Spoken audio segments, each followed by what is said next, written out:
Hi viewers, I am going to discuss the topic on semiconductor devices and applications.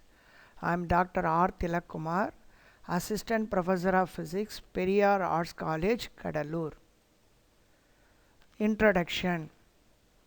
We can classify the solids on the basis of band theory of solids as one is insulator, the second one is the semiconductor, and third is the conductor.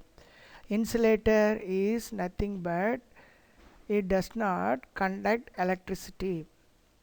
Semiconductor lies between insulator and conductor.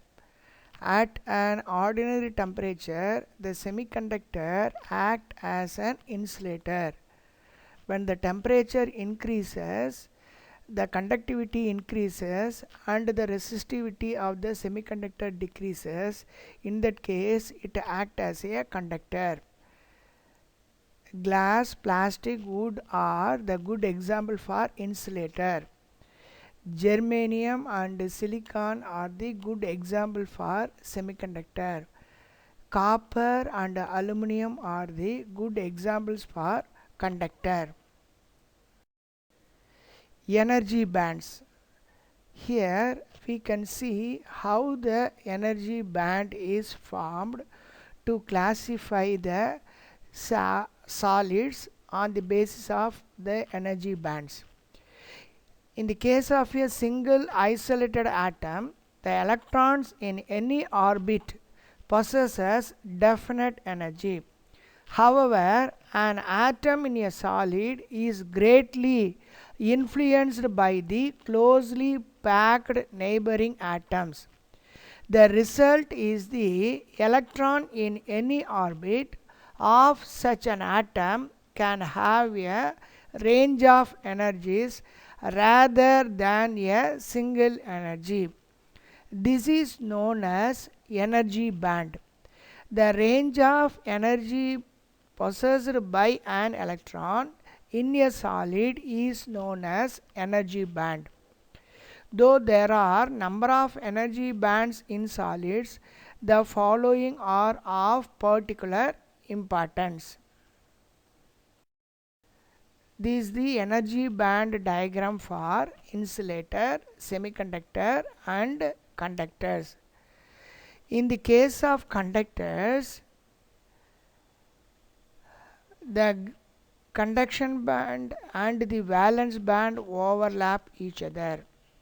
There is no energy gap between the valence band and conduction band.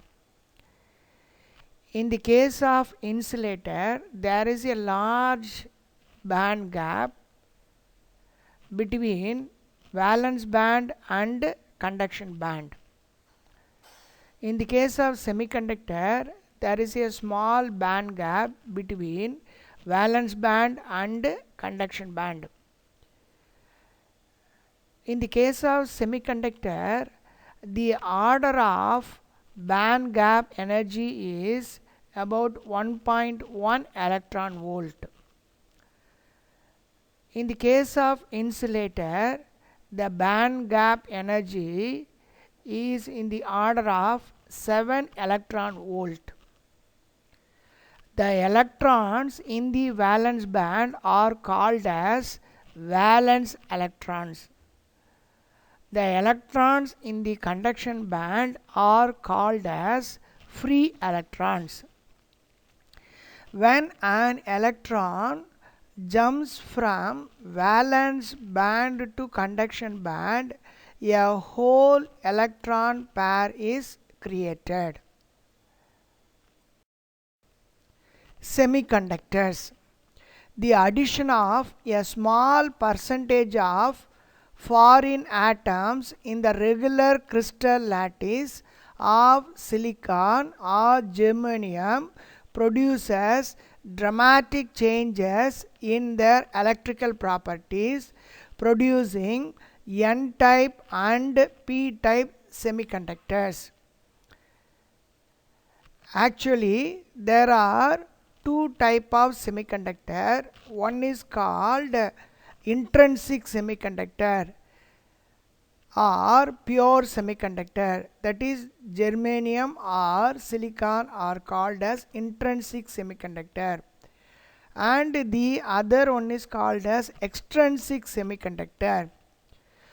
In that case, the addition of impurities with silicon or germanium, it produces two type of extrinsic semiconductor.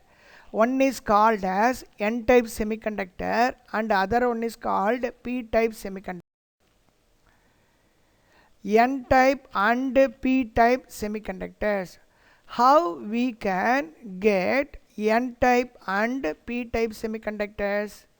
When a pentavalent impurity like phosphorus is doped with the tetravalent pure germanium or silicon, it forms the n-type semiconductor. In that case, there are excess of electrons will be produced. And in the case of p-type semiconductor, the trivalent impurity like boron is doped with the tetravalent germanium or silicon. It forms a p-type semiconductor and it produces more number of holes, that is deficiency of electron. So in the case of n-type semiconductor, the majority carriers are electrons and the minority carriers are holes. Similarly, in the case of p-type semiconductor, the majority carriers are holes and the minority carriers are electrons.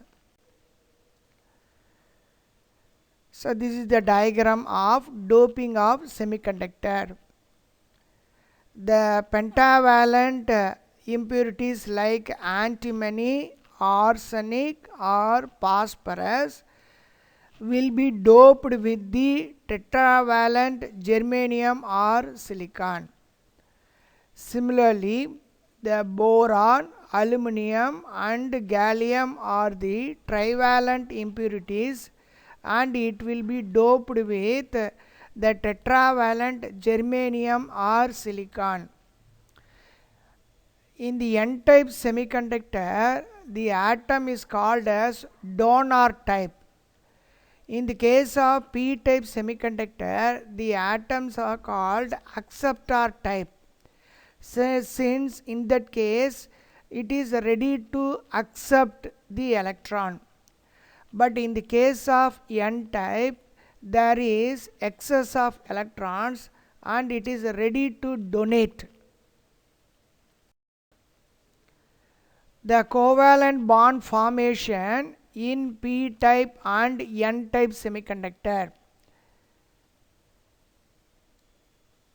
So here a covalent bond is formed with the pure and the impurity atoms. In the case of n-type, there is excess of electron. So that is called donor impurity atom. That is, it contributes free electron. In the case of p-type semiconductor, there is a deficiency of an electron. It is called acceptor impurity, creates a hole. Formation of p-n junction. When a p-type semiconductor and an n-type semiconductor join together, it forms a p-n junction. So here in the case of p-type, it is called as donor, called as acceptor atoms. In the case of n-type, this sign represents the donor atoms. The majority carriers in the p-type are holes and the majority carriers in the n-types are electrons. So at an ordinary temperature there will be a diffusion takes place across the junction. So therefore a potential barrier is developed across the junction, and here it is the accumulation of immobile charge carriers. There are two types of biasing in the p-n junction. One is called as forward bias. In the case of forward bias, the positive terminal of the battery is connected to the p type, and the negative terminal of the battery is connected to n type. It forms the forward bias. During the forward bias, the current conduction is enormous, and all the majority carriers are drift towards the junction, and the width of the potential barrier is decreases. The second biasing is called as reverse bias. In the case of reverse bias, the negative terminal of the battery is connected to the p type, and the positive terminal of the battery is connected to n type. So during this process, the width of the potential barrier is increases. So there is a deficiency of charge carriers. So therefore the complete charge carriers are depleted or emptied. So therefore the resistivity across the junction increases and the conductivity is decreases. So this is also the another diagram for forward bias and reverse bias. The junction diode is represented by the symbol with a triangle and a line. Here there are two terminals. One is called as anode and other one is called as cathode. So when a junction diode is connected both in the forward bias and reverse bias condition, we can get a VI characteristics. A graph is drawn versus voltage and current. During the forward bias up to 0.7 volt, the current conduction is 0. After that, if the voltage increases, the current also increases. It obeys Ohm's law. And the reverse bias, almost the current conduction is 0. And these are the practical form of junction diodes. And the main application of junction diode, it is a unidirectional device and it acts as a rectifier. Rectifier means it converts the alternating current into direct current. A rectifier circuit can be designed with the help of single diode or two diode or four junction diodes. So therefore we can get half wave rectifier circuit and full wave rectifier circuit. The another junction diode, it is called as Zener diode. Here the doping of the impurity is very high, and the Zener diode uses a p-n junction in reverse bias to make use of the Zener effect. And here the Zener diode is act as a voltage regulator. The important property of the Zener diode is during the reverse bias condition it conducts more. This is the Zener characteristics or Zener diode characteristics. The forward bias characteristics is almost similar to that of junction diode, but during the reverse bias at a particular voltage the junction breaks and there will be a sudden increase in current. The voltage at which the junction breaks, it is called as Zener voltage. This is the circuit diagram for voltage regulator using a Zener diode.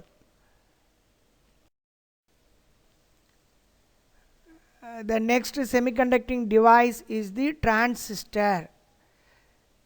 The name itself, it transfers the signal from low resistance path to high resistance path. Transistor is nothing but a type of resistor. Here we can get two type of transistors. One is PNP transistor and other one is the NPN transistor. Across PN one junction will be formed. Similarly across NP another PN junction is formed. Here in the case of PNP transistor, an N-type semiconductor is sandwiched between two P-type semiconductors. It gives the PNP transistor. In the case of NPN transistor, a P-type semiconductor is sandwiched between two N-type semiconductors. It forms the NPN transistor. In a transistor there are three terminals. One is emitter, second one is base, and third one is collector. Emitter means it emits electrons and collector means it collects electrons. Here the transistor equation is the emitter current IE is equal to the sum of base current and collector current, that is IE is equal to IB plus IC. Here in the symbol of a transistor, the emitter terminal having an arrow mark and it represents the direction of conventional current. So that is the difference between PNP and NPN. So in the case of PNP transistor, so the arrow mark towards the junction. In the case of NPN transistor, the arrow mark is away from the base. There are three modes of transistor configuration. One is common emitter, and second one is called common base, and third one is called common collector. In the case of common emitter, the emitter terminal is common to both input and output. In the case of common base, the base terminal is common to both input and output. In the case of common collector, the collector terminal is common to both input and output. These are the practical form of transistor. Transistor characteristics using CE mode. So we can study the transistor characteristics of a NPN transistor or PNP transistor with different modes. So this is the circuit diagram for a NPN transistor under CE mode. So for this we can have three type of characteristics. The first one is the input characteristics. In the case of input characteristics, the output voltage between common collector and emitter is kept constant. By changing the value of base emitter voltage and the corresponding base current will be measured. The ratio between small change in base emitter voltage to that of base current at a constant VCE, it gives the equation for input impedance or input resistance of a transistor. If a graph is drawn between VBE versus IB, we can get a curve like this. From the graph we can get a slope and we can measure the input impedance or input resistance. So the important thing in the transistor is the base emitter voltage or the base emitter junction is always forward biased and the collector base junction is reverse biased. The second characteristics is called output characteristics. At a constant value of base current, the ratio between the small change in collector emitter voltage to that of collector current, it gives the output impedance of a given transistor. A graph is drawn between VCE versus IC, so we can get the output characteristics. In the output characteristics, we can observe three regions. One is called saturation region, and the second one is called as active region, and the third one is called as cutoff region. In the cutoff region, even for base current is equal to 0, there is a small collector current. In the active region, all the curves are similar. From the graph, we can calculate the output impedance or output resistance of a transistor. The third characteristics is called transfer characteristics. At a constant value of collector emitter voltage, the small change in collector current to that of small change in base current, it gives the current gain or amplification factor beta. A graph is drawn between input current and output current, we get a straight line. From the graph we can calculate the value of current gain of a given transistor. The main application of a transistor is it is act as an amplifier. A small input signal is given to the transistor, we can get a amplified output. There are different stages of amplifier. They are single stage amplifier, double stage amplifier and multi-stage amplifier. This is the circuit diagram of a single stage RC coupled amplifier.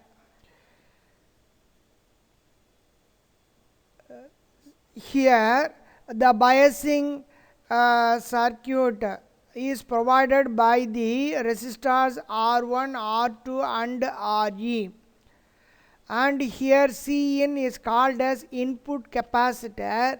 It connects the given input signal and base of the transistor.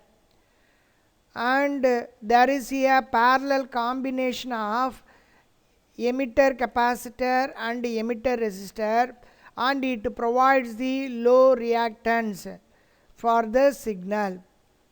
And the another capacitor is called coupling capacitor. It couples the first stage to that of second stage. If a weak signal is given here, we can get a amplified output across the collector resistance.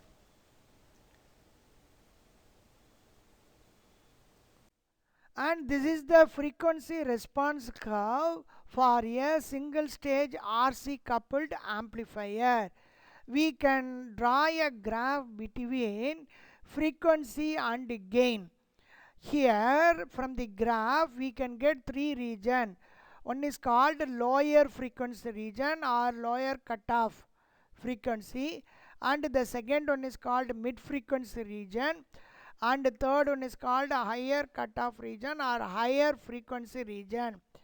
From the graph we can calculate the bandwidth.